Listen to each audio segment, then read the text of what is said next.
जिस शहर ਨੂੰ अपनी हिस्टरी का नहीं पता, जिस देश ਨੂੰ अपनी हिस्टरी का नहीं पता, याद नहीं है, वो देश, वो घर, वो शहर, वो स्टेटां डुब जाया करदियां, खत्म हो जाया करदियां।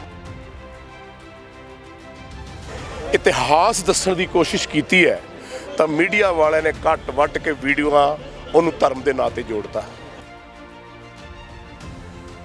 मैनू सिर्फ एको चीज़ का डर है, समा बड़ा भयानक चल रहा है, किते ये ना हो हिंदुस्तान च सिविल वॉर हो जाए तो आपां सिविल वॉर लिए देश तैयार नहीं है। इस जीवन दे विच एक राह रब दा है, एक राह शैतान दा है। मैं रब दा राह फड़िया और रब दे राह दे लिखिया है, जे तैं प्रेम खेलन का चाओ, सिर धर तली गली मोरी आओ, इत मार्ग पैर धरीजे, सिर दीजे कान ना कीजे। सेंटर सरकार नूं उन्होंने किसी को पिक नहीं किया, मैनू पिक किया क्योंकि मैं बुलंद आवाज़ च इन्हां दे अख चक पा के बोल रहा सी। जब मैं शुरू की स्पीचां, मैनू किसी ने कहा सी, कहंदे भाई इन्हां तो डर लगदा, इन्हां दे खिलाफ नहीं बोलना। मैं कहा इहदी हिक च वजूंगा। मैं हिंद की गल कर रहा सी कि हिंद आ गल सी, हिंद च ऐ हो रहा सी, ते ये मैनू कोई फर्क नहीं पैंदा। काम है शेरां दा, काम है टौर ना चलना, लोगों का काम है जिथे शेर चलते होंगे उत्थे दूर हो जाते हैं, पर फिर जोड़े आले दुआले कुत्ते होंगे ना कट्ठे कुट्ठे हो के फिर शेर के मगर मगर तुरते हैं, पर जद तक जिउंदा मड़क ना जिउंदा। रोजाना स्पोक्समैन देख रहे हो तुसीं। इस वक्त असीं चंडीगढ़ के सैक्टर 17 दे विच मौजूद हाँ ते बड़ी अहम इस वेले लड़ाई चल रही है ते इस वक्त साडे नाल योगराज सिंह ने गलबात करनी है भी इस वक्त किहो जे हालात ने। योगराज जी, अज चंडीगढ़ सैक्टर 17 दे विच शहरी लोगों के विच आवाज़ बुलंद की जा रही है कि चाचा अजीत सिंह कौन सीगे, क्योंकि बहुते नौजवानों को हले पता नहीं होना चाचा अजीत सिंह कौन सी। चंडीगढ़ के विचों अज आवाज़ बुलंद हो रही है, किवें देखदे? बड़ी अफसोस की गल है, बड़ी दुख भरी गल है। मैनूं शर्म आउंदी है कि साडे देश दे विच शहरां दे विच लोकी इन्ने क वैसटरनाइज हो चुके हैं कि उन्होंने अपने वड वडेरे भुल गए हैं, उन्होंने गुरु भुल गए हैं, उन्होंने पीर पैगंबर भुल गए हैं, देवी देवते भुल गए हैं, जिन्हां करके सृष्टि चल रही है, देश चल रहा है। मैं हमेशा ये गल बेटा कहता आया, जिस परिवार नूं अपने पिछोकड़ का नहीं पता, हिस्टरी का नहीं पता, जिस शहर नूं अपनी हिस्टरी का नहीं पता, जिस देश नूं अपनी हिस्टरी का नहीं पता, याद नहीं है, वो देश, वो घर, वो शहर, वो स्टेटां डुब जाया करदियां, खत्म हो जाया करदियां। जद जद भी इस देश नूं एटलीस्ट मैं अपनी स्पीचां दे विच इतिहास दस्सण की कोशिश की है तो मीडिया वाले ने घट वट के वीडियो उन्होंने धर्म के नाँ से जोड़ता। मैं पूछना चाहना, अज तो 1000, 1200, 1300 साल, 1500 साल पहला पता इस देश च की हो रहा सी? जद मुगल आए की हो रहा सी? जद तैमूर आया की हो रहा सी? अहमद शाह अब्दाली, औरंगजेब, बाबर आया उदों की हो रहा सी? अंग्रेज़ों के वक्त की हो रहा सी? जे आपां नूं ये पता होऊगा कि उदों ये किस कारणा करके असीं जिंदगी च गुलाम रहे 1500 साल, तो मैं समझदा शायद अज जिहड़े दिन आपां नूं देखने पै रहे कदे देखने ना पैंदे। सो अज दा दिहाड़ा, ये दिहाड़ा पगड़ी संभाल जट्टा, ये सरदार किशन सिंह जी ने, भगत सिंह जी के पिता जी, उन्होंने दे चाचा जी सरदार अजीत सिंह जी ने शुरू किया सी, और वो ने यही रंग जिहड़ा है अपने केसरी अपना झंडे ते भी लगे है, अपन बड़ा माण है अपने देश ते। सो मैं समझदा ये अंदोलन हुण कल्ला बेटा किसान के हकों का नहीं रह गया। ये अपराइजिंग जिहड़ी हो रही है थां थां दे शहरों के विच हो रही है, लोकी उत्थे सूझवान हो रहे हैं। मैनू सिर्फ एको चीज़ का डर है, समा बड़ा भयानक चल रहा है, किते ये ना हो हिंदुस्तान च सिविल वॉर हो जाए तो आपां सिविल वॉर लिए देश तैयार नहीं है। जे सिविल वॉर इत्थे हुई, इस देश के टुकड़े टुकड़े हो जाएंगे, तहस नहस हो जाऊगा। मैं इस चीज़ तो डरदा और मैं प्रार्थना करदा कि खुदा इदा ना करी। इस तो पहला सारे जुड़ जान, सारे समझ जान, हरेक नूं हक जीण दा। तुसीं किहड़ा कपड़ा पाउणा है, किन्ने बजे उठना है, किन्ने बजे खाना है, कित्थे रहना है, वो तुहानूं आज़ादी है। मेरी गल खत्म है। जमीनां ने उहदे विच तुसीं जो भी बीज रहे हो, जो भी कर रहे हो, वो सानूं आज़ादी होनी चाहिए है। थोड़ी चीज़ तुसीं किन्ने दी बेचनी हो, तुहानूं ਆਜ਼ਾਦੀ ਹੋਣੀ ਚਾਹੀਦੀ ਹੈ। ਸੋ ਮੈਂ ਸਮਝਦਾ ਤੁਸੀਂ ਇਹ ਚੀਜ਼ਾਂ ਜੇ ਸੋਚੋਗੇ ਤਾਂ ਹਮੇਸ਼ਾ ਇੱਕ ਰਾਜ ਚੰਗਾ ਹੀ ਚੱਲੇਗਾ। ਤੁਸੀਂ ਆਪਣੀਆਂ ਗੱਲਾਂ ਦੇ ਵਿੱਚ ਹਮੇਸ਼ਾ ਜ਼ਿਕਰ ਕਰਦੇ ਹੋ ਕਿ ਔਰਤਾਂ ਦੀ ਭੂਮਿਕਾ ਬਹੁਤ ਅਹਿਮ ਹੈ, ਕਿਉਂਕਿ ਜੇ ਸ਼ਹੀਦ ਭਗਤ ਸਿੰਘ ਦੀ ਅਸੀਂ ਗੱਲ ਕਰ ਲਈਏ ਤਾਂ ਜਿਹੜੀ ਮਾਂ ਨੇ ਉਹਨੂੰ ਜਨਮ ਦਿੱਤਾ, ਜਿਹਨੇ ਉਹਨਾਂ ਨੂੰ ਗੁੜਤੀ ਦਿੱਤੀ, ਜਿਸ ਤਰੀਕੇ ਨਾਲ ਪੈਦਾ ਹੋਇਆ, ਜਿਸ ਤਰੀਕੇ ਨਾਲ ਉਹ ਚੱਲੇ ਨੇ, ਜਾਂ ਜਿੰਨੇ ਵੀ ਸਾਡੇ ਸ਼ਹੀਦ ਹੋਏ ਨੇ, ਤੁਸੀਂ ਕਹਿੰਦੇ ਕਿ ਮਾਵਾਂ ਦਾ ਬੜਾ ਰੋਲ ਅਹਿਮ ਹੁੰਦਾ, ਉਹਨੂੰ ਲੈ ਕੇ ਵੀ ਲਗਾਤਾਰ ਹਮੇਸ਼ਾ ਚਰਚਾ ਕਰਦੇ ਰਹਿੰਦੇ ਹੋ, ਤੁਹਾਡੀਆਂ ਗੱਲਾਂ ਦੇ ਵਿੱਚ ਨਜ਼ਰ ਆਉਂਦਾ। ਲੱਗਦਾ ਕਿ ਅੱਜ ਦੇ ਸਮੇਂ ਦੇ ਵਿੱਚ ਵੀ ਉਹਨਾਂ ਮਾਵਾਂ ਦੀ ਲੋੜ ਹੈ?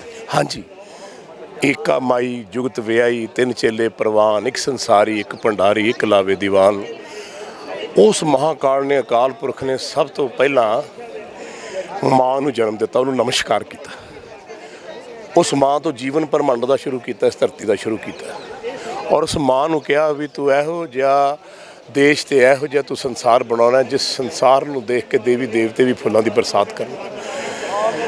ਮੈਂ ਬਾਬਾ ਦੀਪ ਸਿੰਘ ਜੀ ਦੇ ਮਾਤਾ ਜੀ, ਮਾਤਾ ਜਿਉਣੀ ਜੀ, ਉਹਨਾਂ ਬਾਰੇ ਮਾੜਾ ਜਿਹਾ ਵਿਚਾਰ ਕਰਾਂ ਤਾਂ ਉਹ ਉਂਗਲ ਫੜ ਕੇ ਜਦੋਂ ਢਿੱਡ 'ਚ ਸੀਗੇ ਤੇ ਪੇਟ 'ਚ ਸੀ, ਉਦੋਂ ਅਰਦਾਸ ਕਰਿਆ ਕਰਦੇ, ਗੁਰੂ ਮਹਾਰਾਜ ਇਹੋ ਜਿਹਾ ਲਾਲਚ ਦੇਣਾ ਦਿਓ ਜਿਹੜਾ ਬਾਣੀ ਪੜ੍ਹੇ ਤੇ ਉਹਦਾ ਨਾਂ ਦੁਨੀਆ 'ਚ ਹੋਵੇ ਤੇ ਤੁਹਾਡੇ ਚਰਨਾਂ 'ਚ ਰਵੇ। ਉਂਗਲ ਫੜ ਕੇ ਉਹਨਾਂ ਨੇ ਜਾਣਾ, ਲੈ ਕੇ ਜਾਣਾ, ਪਾਠ ਕਰਨਾ। ਤੇ ਦੇਖੋ ਜਿਨ੍ਹਾਂ ਨੇ ਵੀ ਬਾਣੀ ਦੇ ਨਾਲ ਜੁੜੇ ਉਹ ਕਿੱਡੇ ਵੱਡੇ ਮਹਾਨ ਇਨਸਾਨ ਬਣੇ। ਹਰੀ ਸਿੰਘ ਨਲੂਆ ਜੀ, ਅਕਾਲੀ ਫੂਲਾ ਸਿੰਘ, ਆਪਣੇ ਸ਼ਹੀਦ, ਆਪਣੇ ਗੁਰੂ, ਰਿਸ਼ੀ ਮੁਨੀ, ਇੱਥੇ ਤੱਕ।